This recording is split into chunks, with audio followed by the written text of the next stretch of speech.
Now we saw the HBCU schools go 5 for 5 in their bowl games. We've never had that before. That has never happened in this series since we started. But now we got one more game with the HBCU team. And it's the best team in the country, them Alabama State Hornets. After winning another SWAC title in their program's history. That is now 10 straight SWAC titles in this series. We have dominated the HBCU world. We have dominated the SWAC. We've also dominated the college football world nationally. But now, we got to get ready for a big task. We're going to be taking on those USC Trojans down there in New Orleans, Louisiana. And if you missed it, Texas A&M was ranked number 2 in the country. But they went into the Big 12 championship game against Missouri, and they lost. It was a close game, defensive bout.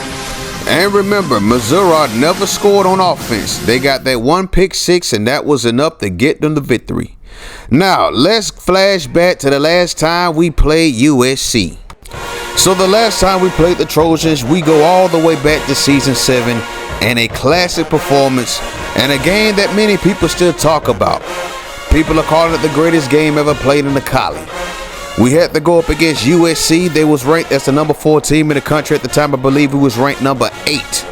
Ryan Thompson went absolutely crazy. He would eventually win the Heisman Trophy. Trey Tyler came up short. He finished 4th on the Heisman votes. And this play right here, everybody thought the game was over. 6 seconds left. USC throw down the prayer. He missed the catch over 3 defensive backs. But then they ran man-to-man coverage, and it was cover 0. They had no safety help up top.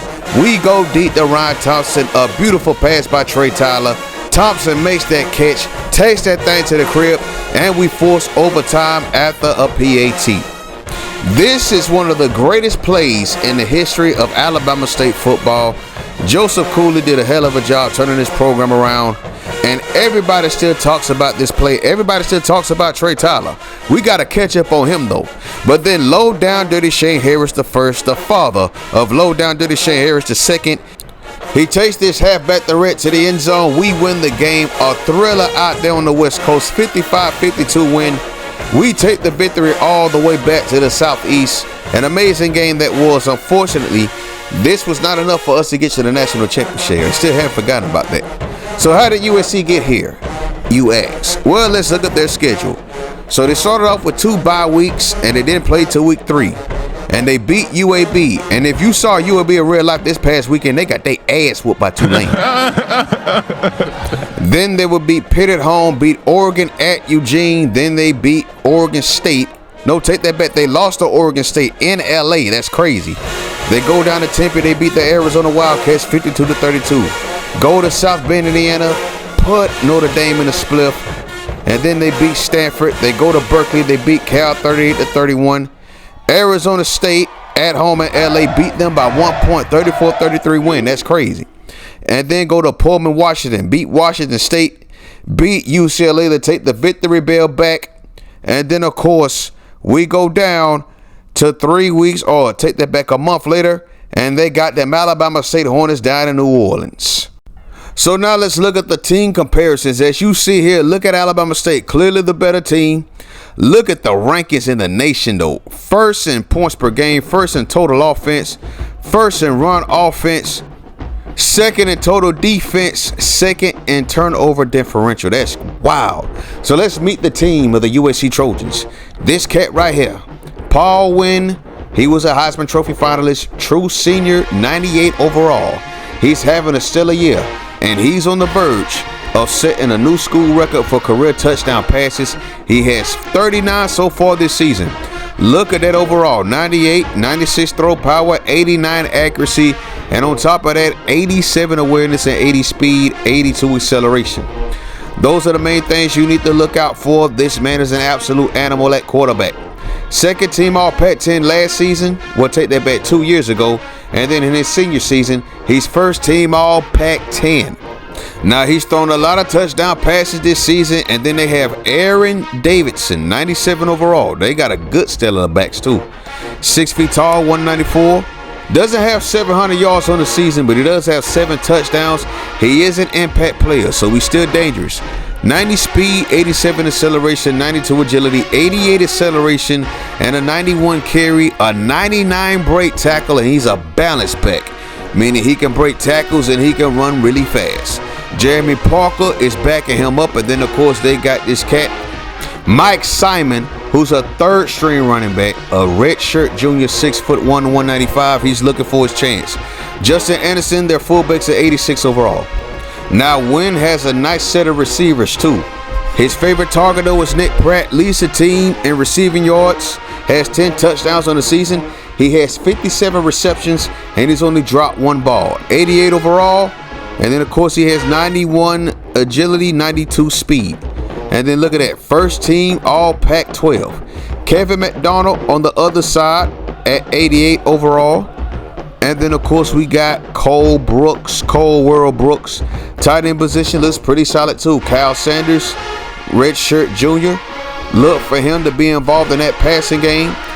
And then look at this offensive line. Blake Gonzalez, 90 overall. Then they got another right tackle who's probably going to be playing left tackle, Freddie Bentley. He's also a 90 overall +3. The tackles are very solid. Too bad we don't have solid tackles like this in real life, or we wouldn't have lost to Minnesota. Ain't that right, Lincoln Riley?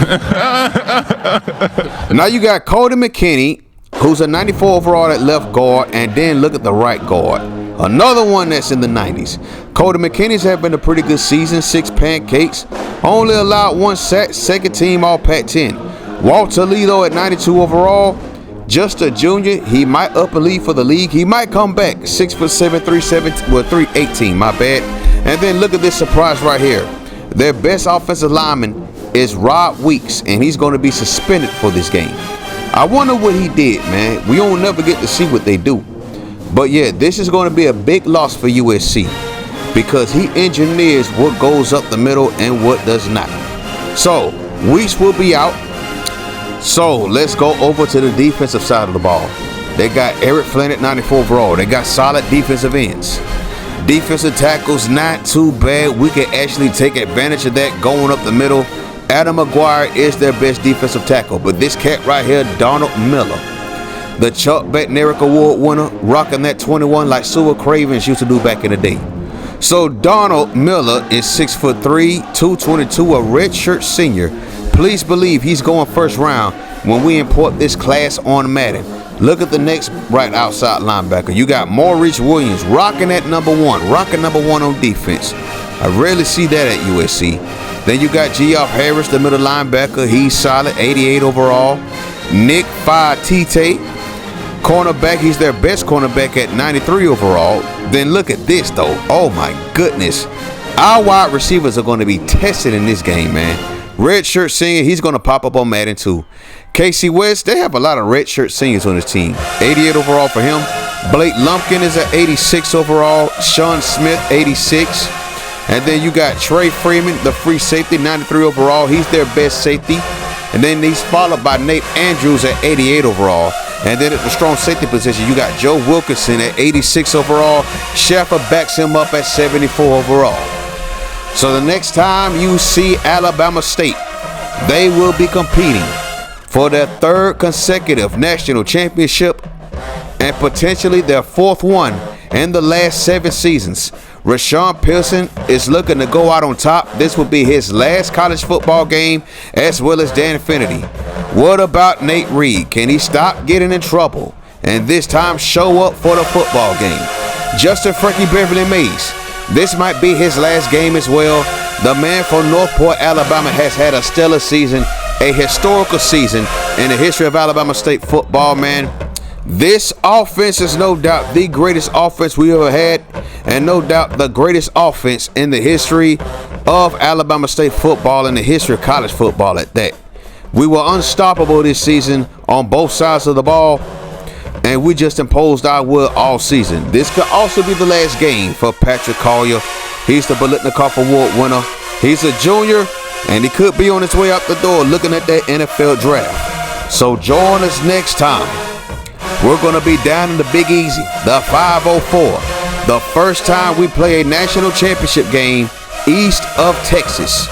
We're going to be taking on the USC Trojans down there in New Orleans. Number 1 versus number 2, the Pac-12 champions versus the SWAC champions. It should be a very exciting game.